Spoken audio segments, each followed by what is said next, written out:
Coogs House. All right, the Houston Cougars answered a lot of questions on Saturday, and now I feel like we have a pretty good understanding of where this team is headed after getting those answers. Let's talk about them. You are Locked On Cougs, your daily podcast on the Houston Cougars, part of the Locked On Podcast Network, your team every day.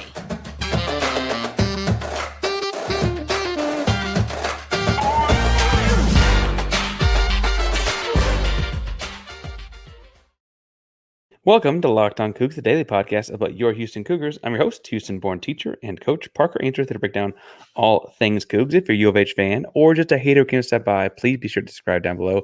That way we can lay on the Cougs in your newsfeed each and every day. We appreciate you making Locked On Cougs your first listen of the day. And welcome back to the YouTube channel. If that is where you found us, it is so good to see you again.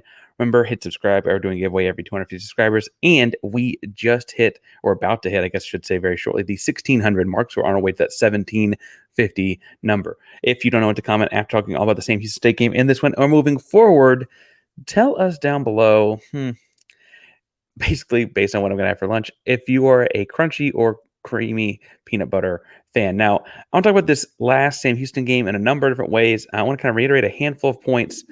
And looking at the game a couple of times since, I want to talk some about what was said after the game. And I want to talk some about looking forward after answering some questions. A handful of questions got answered for sure, but the new era of Houston Cougar football is beginning in the running back room with one Parker Jenkins. That's where we're going to start. Second segment should say, talk some about rhythm, and third segment, some about the defense. But let's start off with Parker Jenkins. Now, Parker Jenkins had 20 carries for 105 yards and 3 touchdowns. At this point, I think you've probably seen or heard that number a bajillion times. He also won Big 12 Newcomer of the Week, meaning like new freshman, new to the conference, etc. Big moment for him, obviously, as most of the conference was in conference play. To have that kind of an outstanding impact, I think, signifies that other people paid attention and saw it too. I look at the numbers, though, and I don't, honestly, 20 carries for 105 yards almost feels like it sells it short.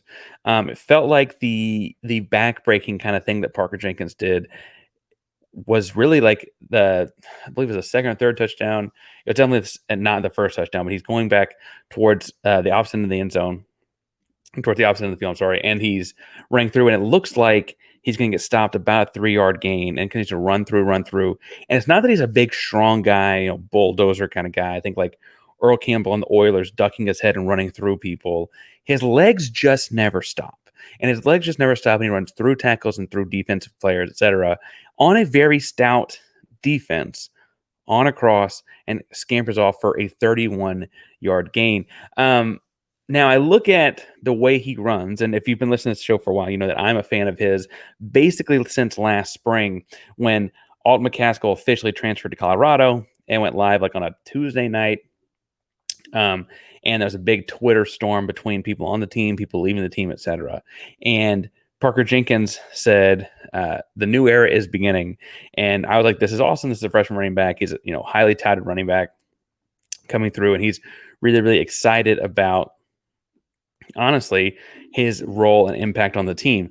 I had no idea, frankly, that Parker Jenkins would have that kind of an impact on the team this fast.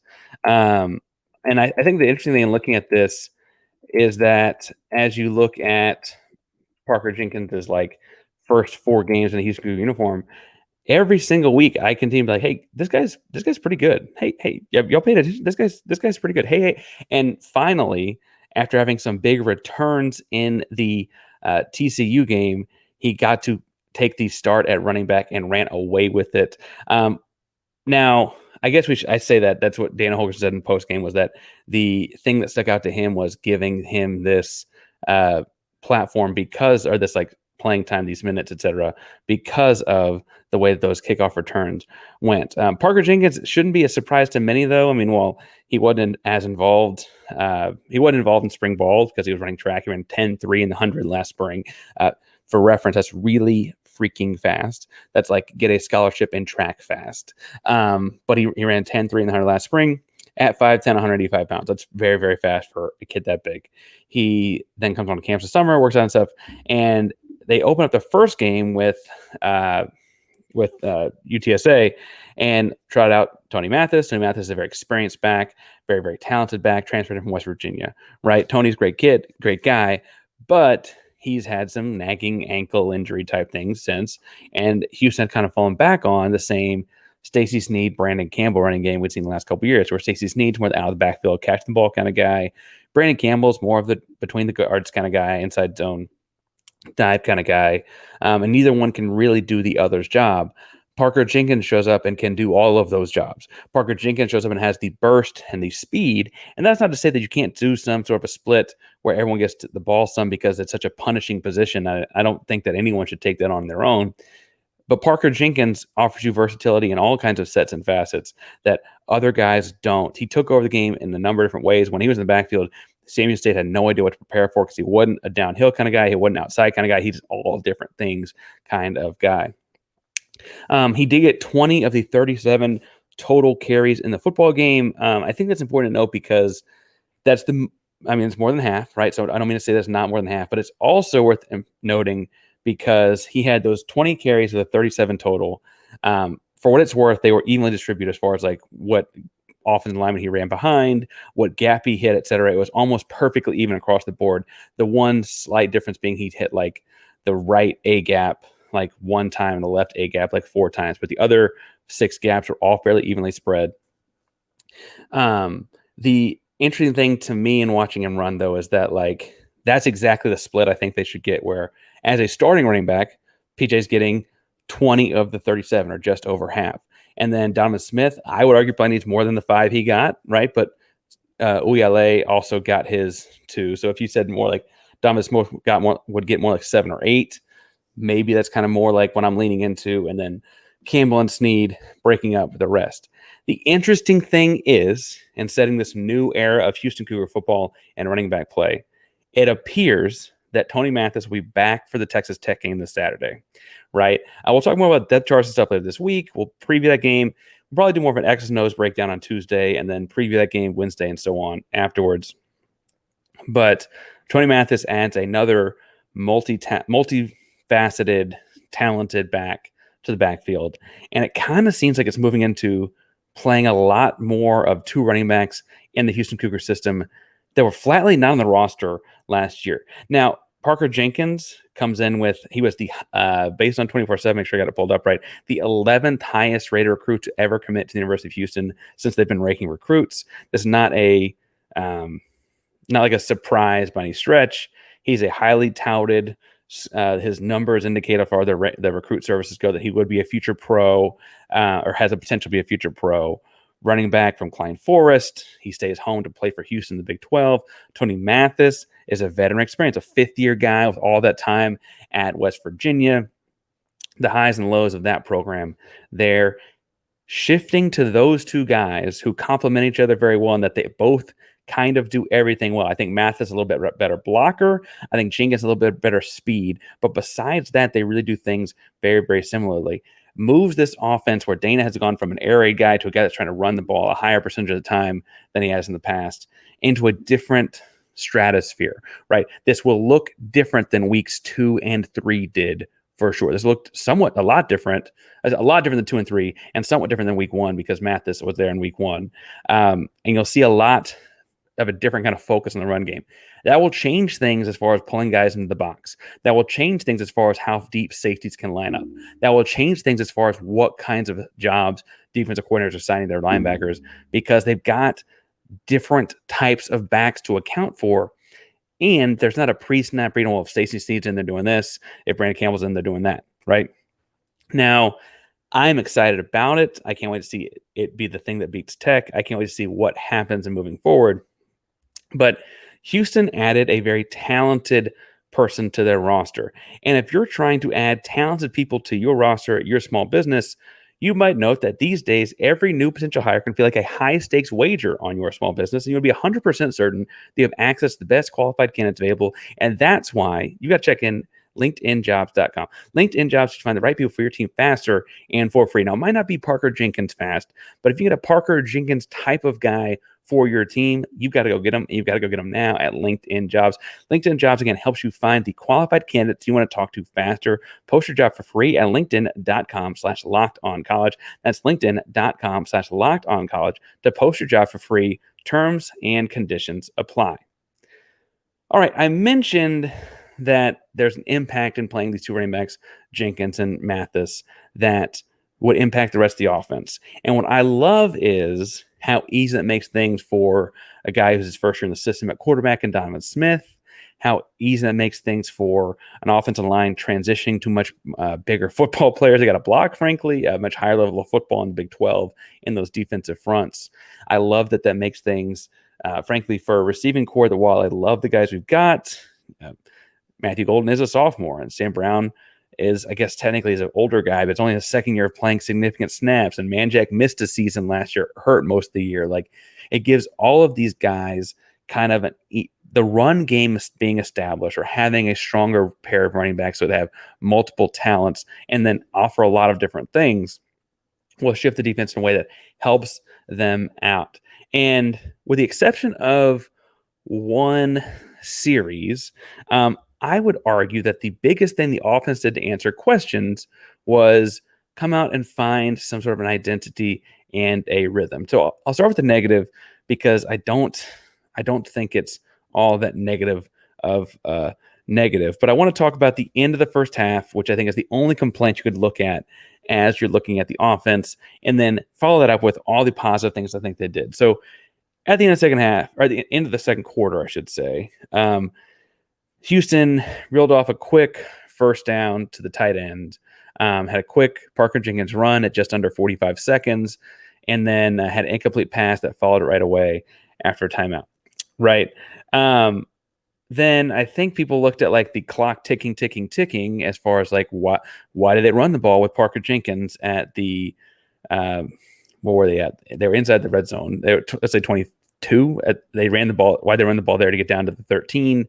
When they got down inside the 10, why they throw the ball twice, and why they throw the ball after the horn went when they were so close and could get the field goal and extended it to 27-7. What I appreciated, frankly, was a little bit from Dana Holgorsen after the fact, and it helped shed some insight of what they were trying to do.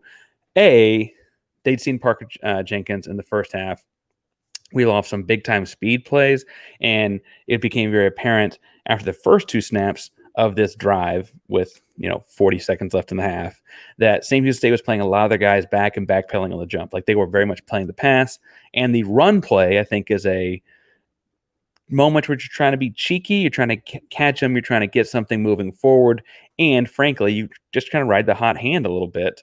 And so Parker Jenkins gets like a 4 or 5 yard run. I guess they actually closed. I initially thought it looks like, because that got him down to the 9, right? And so people are like, well, that took a lot of clock. There wasn't a sense of urgency afterwards.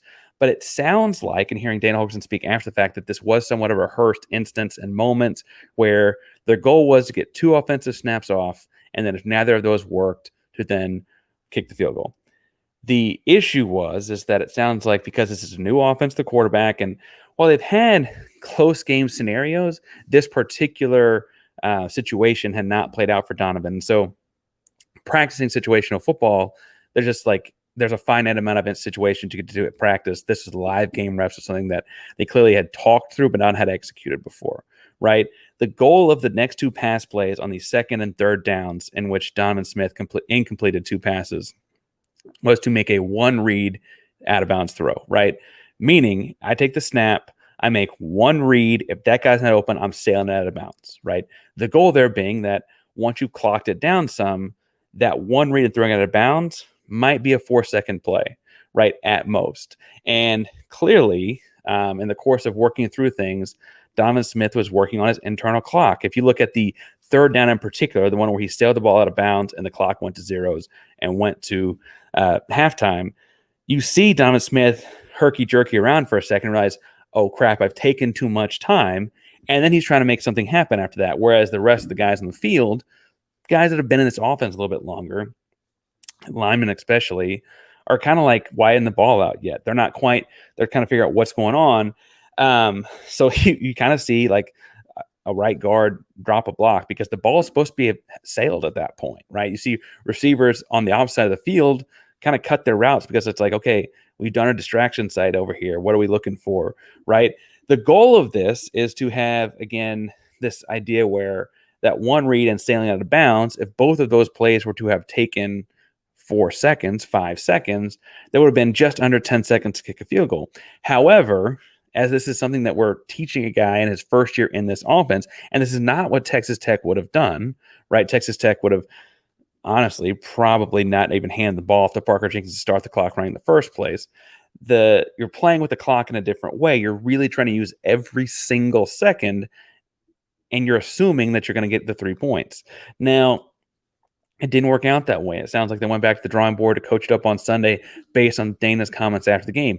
What I will say is, in a game where that did not hurt us in any major way, outside of wanting to put up some cool stats, or I would say if you're a gambler, but the over under, I mean, Houston hit 38 and the over under was set at 37.5. So I don't think it hurt you there either.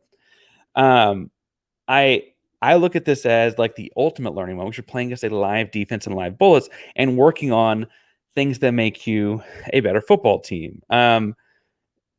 Other people had very negative things to say about this, and that's your prerogative. You can say what you want to say. I'm not going to tell you what to comment and not comment. I'm just going to ask you to do it down below. But what I will say is the coach in me really appreciates the answer Dana gave to speak to that after that. He owned it, right? He said, "This is on me. Donovan made a mistake. We're coaching this up." That was the first time in that situation for him, right? That's what you want your coach to do there. Donovan Smith certainly didn't come out and make any excuses about it. I mean, that's the one flaw you could probably pull out from his game on Saturday. He owned it. The inverse of that is the reason that was such an easy mistake for everyone to own is because the offense quickly found what they were good at. And what they're good at is short, quick throws. Somewhat ironically, based on that mistake we just talked about, they were good at short, quick throws. They attempted 31 passes under 10 yards in the air, meaning that they were less than 10 yards beyond line of scrimmage. Many of them were actually behind the line of scrimmage. And what was fascinating is that they were 27 of 31 or 87% passing on those short passes. 87% passing would be the high, if that was your career passing percentage, I guess I should say, be the highest ever in the history of college football. If you make the bulk of your throws in that window that you throw 87%, I think you're off to a good start. And what it really did was it opened up everything else. After hitting a few short passes, you saw the one deep one to Matthew Golden down the right sideline. After hitting a few short passes, you saw Sam Brown shake off a tackler and boogie down the left sideline, right? These kinds of things where you just completion, get you in a rhythm, get you in a, like, feel the rhythm, feel the ride, right? The bobsled from Cool Runnings. But it gets you like ready to run the ball. It also spread those guys out of the box because they only had to defend the short passes to get up on the line of scrimmage. That widens the box and sets up more of your run stuff. So it's complementary football. These kinds of things all worked very, very well. And frankly, are much more the kind of stuff that we remember Dana Holgorsen doing, honestly, in his like Oklahoma State, early West Virginia days, with the Steve Slaytons of the world and that kind of stuff. And I look at what they did, and what I appreciate is I'm not going to bogusness with you guys, and Sam Houston State's got a good defense, and there are all kinds of people out there making Houston Cougar content that spent the week before the game talking about how the defense was good and Houston was in trouble, and I spent the 72 hours since the game saying, "Wow, it wasn't that good."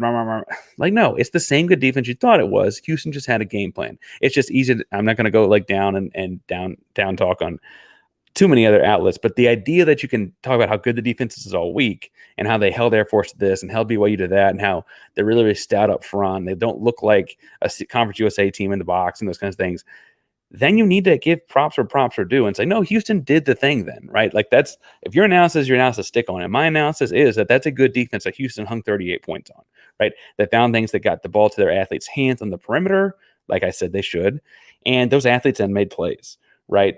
But at the end of the day, while that was great at negating the D-line pressure, as like the D-line pressure got after BYU, didn't get after Houston because of this, right?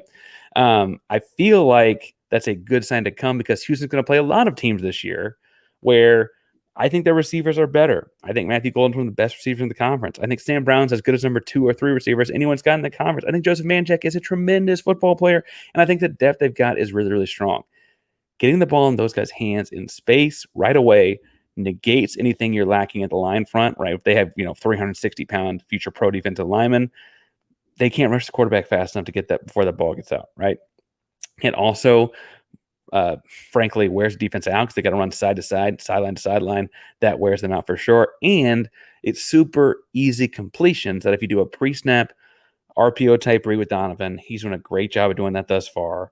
Again, what we said in the post-game show, but he almost does it to a fault, where he makes the right read based on pre-snap alignment, even if it's like maybe time to break that tendency for this particular third and short or whatever. I have to say, though, it was interesting because I feel like this is a dramatic shift in the offense. This is where we'll leave it because we might pick it up tomorrow with the X and O's talk. But post-game, Holgorsen, who I think has had a heavier hand in the offense since the Rice game, since midway through the Rice game, Holgorsen gave a lot of credit to Iman Ugavi. He gave a lot of credit to Iman's focus on getting the ball out in space, getting his lineman out in space, working those kinds of things around. But it kind of feels like that may be a shift from talking about Coach Birch, right? The quarterback coach who we thought was calling a lot of the plays beforehand. We're still trying to figure out how the calculus works with a three-headed monster. And I think Holgorsen's voice is stronger as of recently, but also sounds like we're giving a lot of credit to Iman. And if Iman is honestly the man, then you may see things shift that way a lot because he is one of those guys that's an up-and-coming coach across the country. People are recognizing that he is, and it led to a stellar performance from the offense. Now, it was not the only stellar performance of the offense because as we're going to look at our next set of friends from Athletic Brewing, it is time for the Game Change of the Week presented to you by Athletic Brewing. Much like our man Parker Jenkins, Athletic Brewing has completely changed the non-alcoholic beer game. They made non-alcoholic beer that actually tastes good. Now, Parker Jenkins has changed the game because it changes the reliable run game that Houston can bring to the table and change the way that they play in the Big 12. Athletic Brewing is doing the same thing with the beer game. Athletic Brewing Company has completely changed the non-alcoholic beer game because they make non-alcoholic beers that actually taste good, full flavor, and well-crafted, just like a full-strength beer. Their beers are great tasting and award-winning and beat out full-strength beer in global competitions. So you can find Athletic Brewing Company's non-alcoholic brews at a store near you or buy online at athleticbrewing.com. First-time customers can use code LOCKEDON to get 15% off your first online order. That's code LOCKEDON at checkout for 15% off at athleticbrewing.com. Near beer. Exclusions apply. Athletic Brewing Company, fit for all times. Now, I mentioned that the offense had answered some questions and that they had the performance of the week in Parker Jenkins, the game changer of the week for sure. But the defense, I think, had a lot of questions as well because while I thought they did some good stuff against TCU, people have questions about them against Rice. People have questions against TCU. And honestly, after the first drive, which we're going to talk about in a second, when they allowed the first Sam Houston touchdown as an FBS school, people had a lot of questions still. Now, I have to admit, there was a part of me that was concerned when they walked out there and allowed a touchdown in the first ever Sam Houston State touchdown as an FBS school. But also, Sam Houston State came out off a bye week. We talked to Corey last week about how they call that their get right week or get better week or whatever, right? And frankly, they trotted out there with a new quarterback, Grant Gunnell. Grant Gunnell has a lot of D1 experience. I guess he played most recently at North Texas, right? But he also played some at West Virginia and Arizona, right? He's been around a little bit. D1 quarterback, though. So FBS quarterback finding his way in his rhythm. I'm talking about what other content guys do. I'm not using this as like I heard other people talk about, like, this is the worst quarterback in college football and blah, blah, blah. Like, A, he literally won this job in the last 2 weeks. So I don't know if I'd go that far. And B, this is not the time. Like, that's not what shows should be doing. Houston Cougar content, tearing down other players on other schools. Like, that's not the way to go about talking about the Houston Cougars. It's not talking about the Houston Cougars, frankly.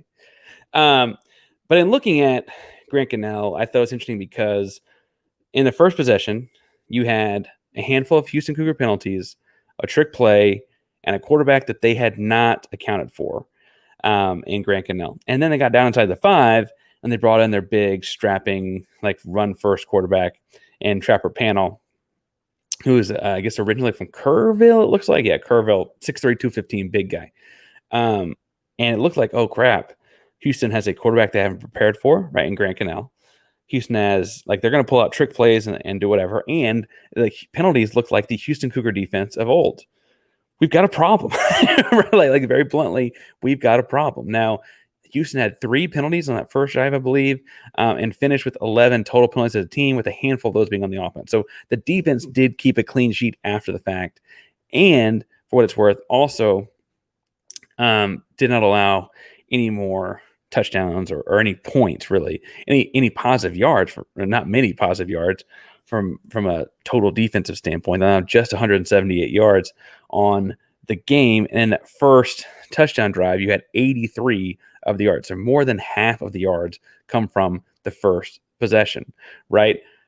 I thought it was interesting, though, in a couple different things that they did. One, they pretty much only rushed 4. Now, some of that's because of the size of the opponent, right? Sam Houston State's offensive line is not the same kind of offensive lines you'll see across some Big 12 teams. Although we see some Big 12 teams be down this year, it's not quite the same kind of a thing. It's also, again, a lot of new on their offense. A quarterback that's had the job for all of 2 weeks. He's only been on campus for a few months, right? But what Houston did well, I thought, was get after it with 4 and find fairly sound coverage behind them. I thought it was interesting that in looking at the total snap count, there were 52 defensive snaps played, and Hassan Hippolyte played 41 of them. Now, we talked at the start of the year about Hip as a captain, and what it meant that as your captain, he is coming in saying, I need to change positions to let some other guys get some more reps because those guys are really good. He changed positions to a spot where he wasn't initially even starting. Like, that speaks a lot to him and his leadership as a whole. We did that several weeks ago at this point. But by now, right, he played 41 of the 52 snaps, and he played in a multitude of different positions. He played 17 in the box, or at the second level of the defense, and 24 at the free safety. The depth chart is out for Tech Week, and looks like he's going to be playing a lot more of those snaps at that safety spot, but more the boundary safety spot. But that's, again, moving some people around. Might also see some more Juwan Gaston this week. Definitely going to see some AJ Halsey back there, but also you're going to see, looks like Isaiah Hamilton starting at one corner, Fleming starting in the nickel, right? So guys are moving around some in the back half of the defense. So you're finding more with so many new faces on defense. We spent the offseason talking a lot about who fits where in that. It feels like Doug Belk is kind of figuring out where he wants his guys to be located after getting live game reps. Remember, this was a defense that did not have everyone at spring ball because of transfer rules, and did not, and also had freshmen, I guess I should point out, and also didn't get to have a spring game to break down tape from and see who does what in live game speed and game action. So as you're seeing this go into the 4th week, Texas Tech being the 5th week, like, oh, wait a second, we're starting to see who does what well, right? Brandon Mack is getting healthier, right? After missing some time hurt. What can he do for us? Ogwegbu is finding out where he fits in as a pass rusher, right? And getting his snap count up. He's up into the he was up in the high 30s, I should say, not quite. He was like a 38. Yeah, 38. And so you're seeing that tap in a little bit more as well. Across the board, though, a strong defensive effort, obviously not the strongest offense they're going against all year, but definitely one worth citing as a fun defensive game to watch. Isaiah Hamilton had the lone pick of the day. He did go, I guess he did take it back to the house, but got called back. You had a couple of, I guess there were technically 2 fumbles, if I'm not mistaken, on the Sam Houston State side. But they only lost one, recovered by Jamal Morris, right? Jamal Morris being one of those linebackers that's kind of moving guys around and making Hippolyte, take a step back and go back to the safety spot. We're seeing some of that talent unfold as who goes where, and I'm really, really liking how those questions are getting answered. Now, Houston's test this week on defense will be a little bit different in that Texas Tech is moving into a different quarterback. Their starting quarterback broke his leg. So obviously speed recovery. We don't ever want to be taking advantage of that. But also that does mean the job is different this week for the Houston defense. So on Tuesday, we're breaking down the X's and O's of the game. We're looking at, honestly, where does Houston take this, find these statistical advantages and move forward with them. Wednesday, Thursday, Friday, we're talking tech. Saturday, we're watching a win, and we're breaking it all down afterwards. We're doing it each and every day here at Locked On Cougs. Make sure to subscribe to the YouTube channel, subscribe wherever you get your podcast. Locked On Cougs is part of the Locked On Podcast Network, and that means your team every day. Go Cougs.